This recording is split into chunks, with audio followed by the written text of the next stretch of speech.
All right, good morning, folks. It is Nick Mulbauer here, and this morning we are sharpshooting anything that moves. And this is crappie number 3 there, and we also caught a smallmouth. Precursor to what's going on this morning, we've just had 2 days of rain, 2 straight days of rain, and it's melted off any bit of ice that we've had. I decided to come out here because it's protected. And what I've learned in the last couple weeks with water temperatures in the mid 30s to 40s is that these fish are so lethargic that you just have to drop a jig right on their head. Incredibly easier to sharpshoot these fish when you are on ice.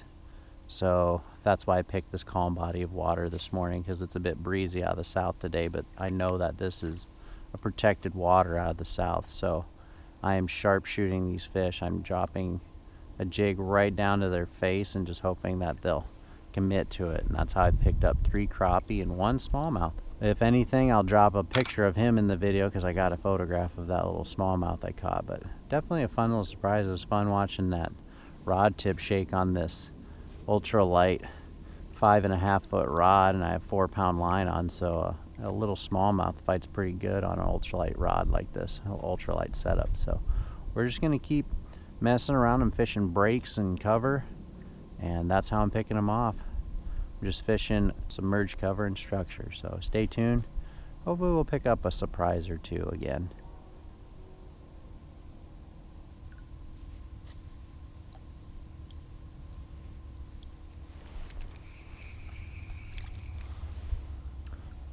Heyo, folks, there's a different flavor.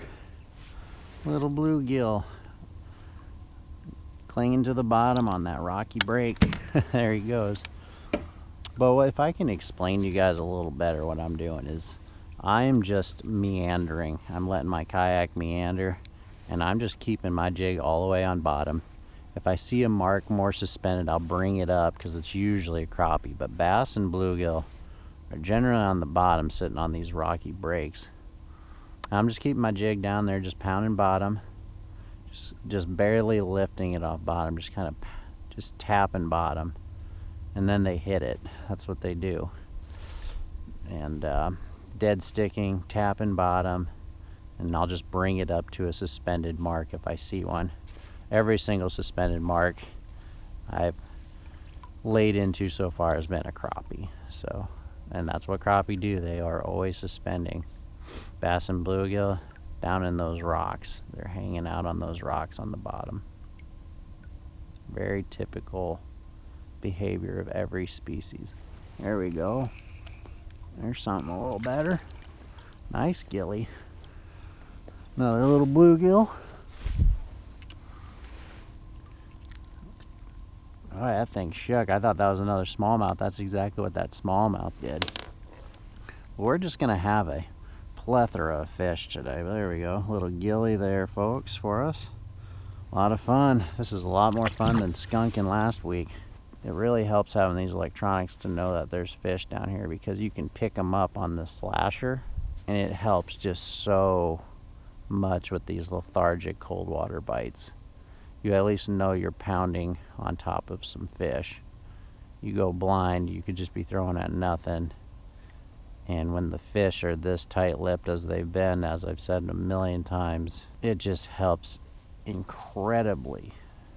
Having some calm water and a flasher to tell you there's something down there alive. Very helpful.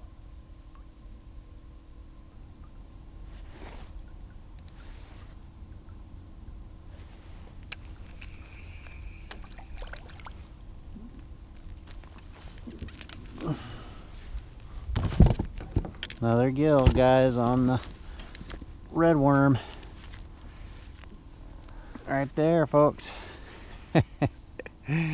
Freezing cold gillies, guys. You know, guys, it just floors me how I can fish for hours, and right when I catch a fish is when my battery dies. It's been probably half hour since I've caught my last fish, and right when I hook into a decent gilly, my battery dies. But we're still just doing the same thing. We're on a point here. We got a sharp break there, a lot of rock, And those bluegills are just up on that rock. Anywhere from about 9 to 4 feet is where they're at. And they're just picking off this little piece of red worm. Just going all the way to bottom, hovering, dead sticking, tapping.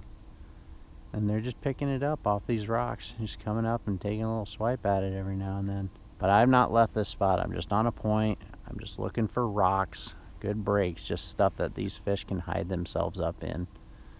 And, you know, where there's cover, there's usually fish.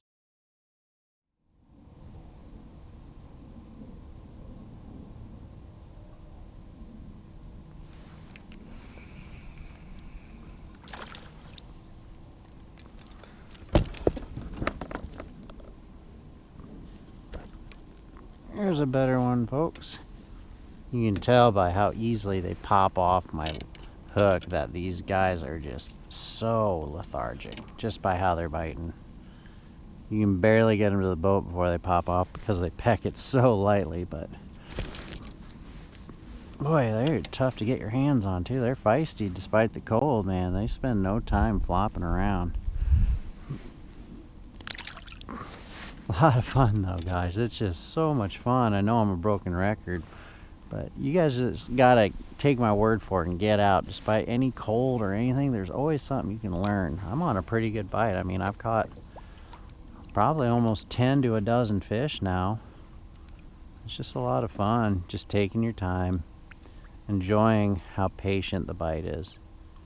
Just understanding that it's a different kind of bite, and there's nothing furious about it. It's just meditation. You're just sitting here waiting to feel that little peck. It is definitely an acquired feel though, because they bite so lightly that it's just something you got to practice and feel for. It's just a sensitivity that's just on another level. Just gotta know the weight of your jig and know when something feels off. That pressure changes even the slightest amount, there's a fish there.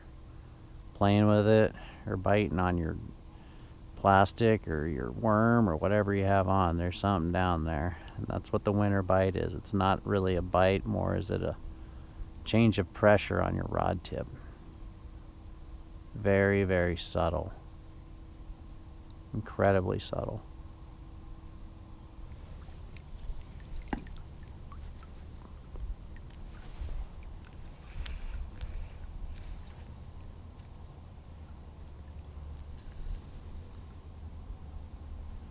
You gotta be kidding me. Did I really just snag a darn carp? Ooh. There we go. Hey folks, how about that? What a wonderful surprise. Just out here in no man's land, doing the same thing. I thought I hooked a carp. This is the biggest bass I've caught in a long time. Well, we're just gonna have to stick around over here if that's the case. How about that? I'll get a look at this bass. Alright guys, there we go. Chunky winter largemouth there. Beautiful. Gotta love that. There's a ton of fish down there, so I'm thinking it's a bunch of carp or bigmouth buffalo again, because they've just been stacked wintering this year. But there we go. Nice, decent largemouth there. I guess we'll just stay on this. This is where the main part of the pond hits the shallow flat over here. And that fish was kind of just sitting right up on it. And that fish hit it. I can't believe that. I was making my way back over to where I started because I haven't had any bites. But I swung back around because I saw a lot of life, and boom. Biggest fish of the day. There's another one. Hey, a bluegill. Right out here in no man's land, folks. I would never stop here, but I saw that.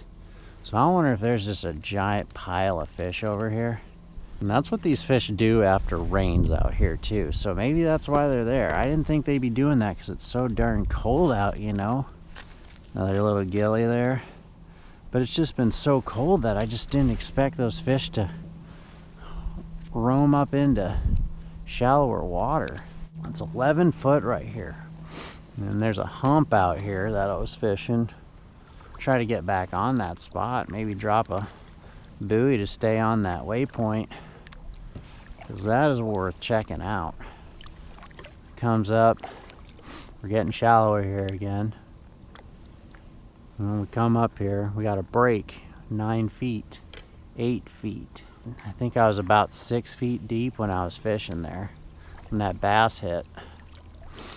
So right up on a hump. There we go. Stay right on that. Throw a buoy out. Keep our waypoint there. We want to stay on this if there's fish here.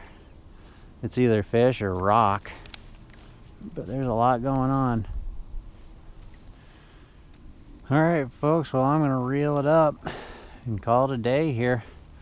It's been a fun morning, guys. I had so much fun this morning, just kind of fishing a body of water I fished many times, but just fishing it a little different. Using my electronics to just stay on top of the fish, see where they are off in my side imaging, and see when they're right below me with the flasher. I don't need to say it again, it just pays dividends to use these electronics to know you're on top of fish right now. They're so lethargic that you just need the electronics to know you're at least placing your lure in front of a fish, because once you get a lure in front of the fish, that's the easy part. The hard part is still getting them to bite. They're just so picky. They're just so tight-lipped, as they've been the last month or so. That has not changed at all. So just exploring the pond here and getting around it, trying to fish different structure. It seemed to be the best to fish rock today. Rock and breaks was the ticket. That was the key to this. And just sharpshooting, guys. Sharpshooting was key. You just need to have it inches in front of their face and just anger them enough to actually bite. That's the whole deal. I don't think they're biting to eat. They're just biting because I annoyed them enough. That's what it is. I've annoyed these fish enough into actually pecking at it. So we're gonna get back to the house, have some coffee, and what a wonderful time out here. It was peaceful, beautiful morning, chilly, but just overall a peaceful, wonderful day to be out. So can't wait to put this one together. I'll see you guys soon, and I hope you guys had a wonderful Christmas, and I will see you guys probably in the new year. So thanks for tagging along, and I'll see you guys next time.